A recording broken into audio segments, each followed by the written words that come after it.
La riposte de l'armée coloniale suite à l'assassinat du lieutenant Jacot a laissé des séquelles et des douloureux souvenirs de ceux qui ont vécu ce drame qui les a marqués à vie.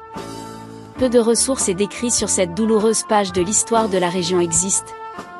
Nous avons trouvé tout de même une lettre lue par André Tourné, parue dans le livre « Le peuple algérien et la guerre, lettres et témoignages d'Algériens », 1954 à 1962 de Patrick Kessel, Giovanni Pirelli dans les pages 43 et 44 dont voici le contenu. Le 10 novembre, sur ordre du capitaine de la Sassachar et de l'autorité militaire, tous les magasins, toutes les épiceries et toutes les boulangeries des Ouadia tribus, 7 villages, et des Ouadia centres furent fermés. Certaines épiceries ont été vidées de leur contenu par la troupe. Une perquisition monstre fut alors organisée et toutes les denrées alimentaires trouvées rendues impropres à la consommation, soit en y versant du pétrole soit en mélangeant du sable, de la poudre DTT, ou en les jetant au feu. Tous les hommes furent arrêtés et conduits dans un camp. Ordre a été donné aux femmes et enfants d'évacuer sans délai les 2 villages de Iriligulmimen et Tikiwest. Certaines familles, femmes et enfants seulement, se sont réfugiés chez des parents et les autres, qui n'ont pu trouver asile, ont été parqués dans une grande plaine, à proximité du marché, des Ouadia, sans abri d'aucune sorte et exposés jour et nuit au froid, à la pluie et au soleil, sous la surveillance des militaires. En ce qui concerne les 7 autres villages, tous les hommes, comme ceux des 2 villages cités plus haut, ont été rassemblés dans ces camps et les femmes et les enfants consignés dans leurs demeures où tous et toutes, y compris les bébés, sont réduits à mourir de faim, de soif et de froid.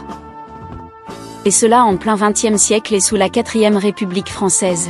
Il y a donc 38 jours que les populations des villages n'ont aucune denrée alimentaire, ni aucun combustible. Les animaux eux-mêmes sont condamnés à crever de faim et de soif puisqu'il est interdit aux propriétaires de les ramener au package. Sur la porte de chaque maison doit se trouver une affiche sous verre indiquant les noms, prénoms, âge des occupants. Toute personne autre que celle mentionnée sur l'affiche est immédiatement abattue. L'autre récit est celui de Mouloud Feraoun dans son livre « Journal », publié en 1962. Dans la page 184 on y trouve cet écrit « Après la mort du lieutenant Jacot, Madi Bed, le douar a été ratissé. Le premier village fut complètement vidé de ses habitants. Dans les autres villages, on accueillit tous les hommes. Les hommes ont été enfermés tous ensemble pendant 15 jours. On en a tué 80, fusillés par petits paquets chaque soir. On faisait préparer les tombes à l'avance. Par ailleurs, après ces 15 jours, on a constaté que plus de 100 taures avaient disparu.